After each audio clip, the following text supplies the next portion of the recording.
বন্ধুরা, মৈত্রী রান্নাঘরে আপনাদের স্বাগত। তো আজকে আরেকটা রেসিপি নিয়ে চলে এসেছি। তো আমি কিভাবে বানাচ্ছি সেটাই আপনাদের সঙ্গে শেয়ার করব। দেখতে থাকুন, আশা করি ভালো লাগবে। আজকে আমি বানিয়ে দেখাবো ঝিঙে আলু দিয়ে চিংড়ি মাছের রেসিপি। তো আমি কিভাবে বানাই সেটাই আপনাদের সঙ্গে শেয়ার করব। দেখতে থাকুন, আশা করি ভালো লাগবে। ঝিঙে আর আলুটাকে লম্বা লম্বা করে কেটে নিয়েছি, খোসা ছাড়িয়ে। চিংড়ি মাছটাকে বেছে ধুয়ে রেখে দিয়েছি। লবণ নিয়েছি পরিমাণ মতো, সাদা জিরে নিয়েছি হাফ টেবিল চামচ, কালো জিরে নিয়েছি হাফ টেবিল চামচ, হলুদ নিয়েছি পরিমাণ মতো, লাল লঙ্কার গুঁড়ো নিয়েছি পরিমাণ মতো, সর্ষের তেলে রান্নাটা করবো, সর্ষের তেল নিয়েছি পরিমাণ মতো। এবার কাঁচা লঙ্কা 4টে নিয়েছি, আর 2টো বড় সাইজের পেঁয়াজ কুচি করে নিয়েছি। একটা ভাজা মশলা করব, সেই জন্য কী কী নিয়েছি সেটাই শেয়ার করছি। হাফ টেবিল চামচ গোটা ধনে নিয়েছি, হাফ টেবিল চামচ মৌরি নিয়েছি, হাফ টেবিল নিয়েছি পোস্ত, আর 1 টেবিল চামচ নিয়েছি সাদা সর্ষে, লবণ নিয়েছি হাফ টেবিল চামচ, আর একটা গোটা শুকনো লঙ্কা নিয়েছি। আর এই যে সাদা দেখছেন উপকরণটা, এটা কি বলুন তো? ময়দা। 1 টেবিল চামচ ময়দা নিয়েছি। তো ময়দাটাকে আমি কিভাবে ব্যবহার করি পরপর দেখতে থাকুন, আশা করি ভালো লাগবে। ওভেনে আঁচ জ্বালিয়ে কড়াই চাপিয়ে দিয়েছি। এবার কড়াইতে প্রথমে আমি ভাজা মশলাটা করে নেব। কড়াই গরম হয়ে গেছে, এবার কড়াইতে সমস্ত কিছু দিয়ে দিলাম ভাজা মশলাটা করার জন্য। একদম লো আঁচে 2-3 মিনিট নাড়িয়ে চাড়িয়ে আমি মশলাটাকে ভেজে নেব। মশলাটা আমার ভাজা হয়ে গেছে, এবার একটা মিক্সিং কাপে আমি নিয়ে নেব। এবার আমি চিংড়ি মাছটাকে একটু হালকা ভেজে নেব, লবণ হলুদ আমি মাখিয়ে নিচ্ছি। কড়াই তো গরম আছে, আঁচটা একটু ফুল করে দিলাম। তেলটা দিয়ে দিলাম 1 টেবিল চামচ মতো, তেলটা গরম হোক। তেল গরম হয়ে গেছে, চারদিকে একটু ছড়িয়ে নিচ্ছি। এবার লবণ হলুদ মাখিয়ে রাখা চিংড়ি মাছগুলোকে কড়াইয়ের মধ্যে দিয়ে দিলাম। হালকা একটু 10-15 সেকেন্ড মতো নাড়িয়ে চাড়িয়ে একটু কালারটা চেঞ্জ করে নেব।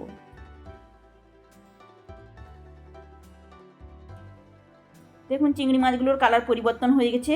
এবার আমি একটা ডিশে চিংড়ি মাছগুলোকে তুলে নিচ্ছি। এবার ওই কড়াইয়ের মধ্যে 2 টেবিল চামচ পরিমাণে সর্ষের তেল দিয়ে দিচ্ছি। তেল গরম হয়ে গেছে, এবার তেলের মধ্যে আমি দিয়ে দিচ্ছি কালো জিরে আর সাদা জিরে ফোড়ন। কালো জিরা আর সাদা জিরেটা ভাজা ভাজা হয়ে আসতে এই সময় আমি দিয়ে দিচ্ছি চেরা কাঁচা লঙ্কাগুলো।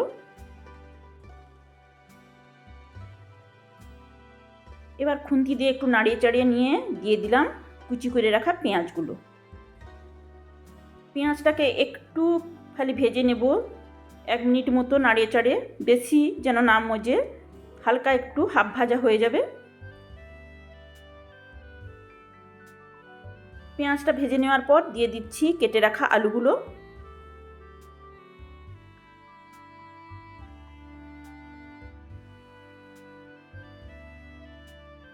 এবার আমি পরিমাণ মতো দিয়ে দিলাম লবণ, আর পরিমাণ মতো হলুদ দিয়ে দেব।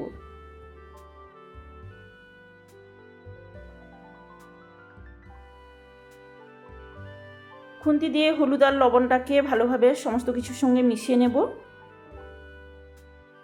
এবার আমি আঁচটাকে লো করে 2 মিনিট মতো চাপা দিয়ে দিলাম। 2 মিনিট পর চাপা তুলে নিলাম, একটু খুন্তি দিয়ে নাড়িয়ে চাড়িয়ে নেব। এখন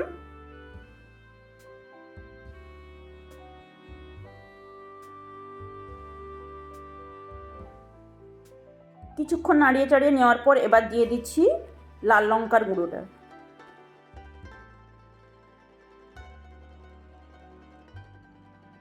লঙ্কার গুঁড়োটা দেওয়ার পর এবার আমি খুন্তি দিয়ে একটু নাড়িয়ে চাড়িয়ে নেব কিছুক্ষণ।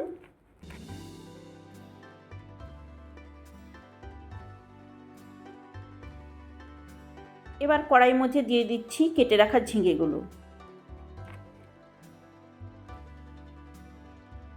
ঝিঙেগুলো দেওয়ার পর এবার আমি খুন্তি দিয়ে ভালোভাবে নাড়িয়ে চাড়িয়ে একটু সমস্ত কিছুর সঙ্গে মিশিয়ে নেব, যাতে লবণ হলুদ সমস্ত কিছু ঝিঙের সঙ্গে মিশে যায়।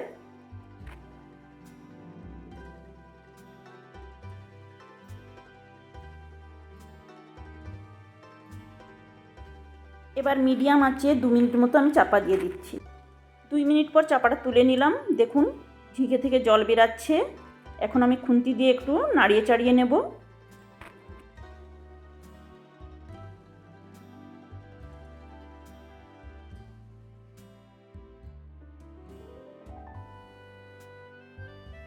তো তো ভাজা মশলাটাকে আমি প্রথমে গ্রাইন্ডারে গুঁড়ো করে নিয়েছি, তারপর জল দিয়ে পেস্ট করে নিয়েছি।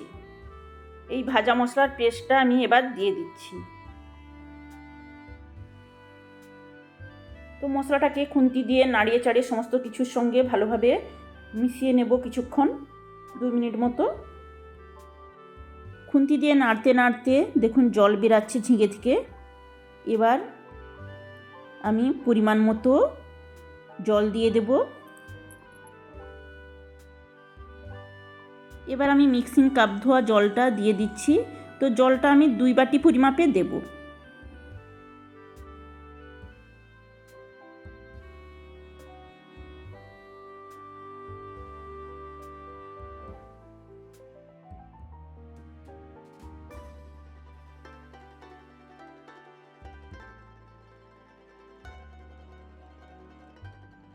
খুন্তি দিয়ে নাড়িয়ে চাড়িয়ে নিয়ে দেখুন ফোটা শুরু হয়ে গেছে। এই সময় আমি ভেজে রাখা চিংড়ি মাছগুলো দিয়ে দিলাম।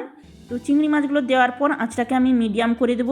তো মিডিয়াম আঁচে 5-7 মিনিট ফুটতে থাকুক।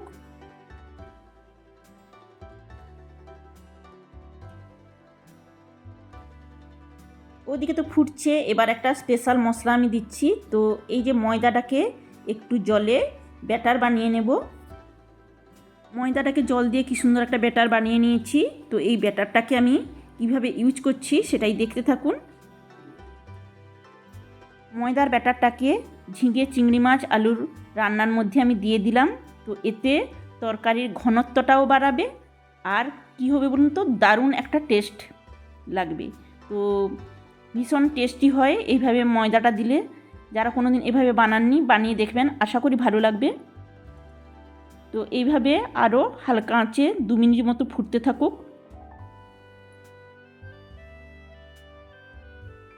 তো 2 মিনিট পর আঁচ বন্ধ করে দিলাম। রান্না আমার কমপ্লিট। এবার আমি সার্ভ করে নেব।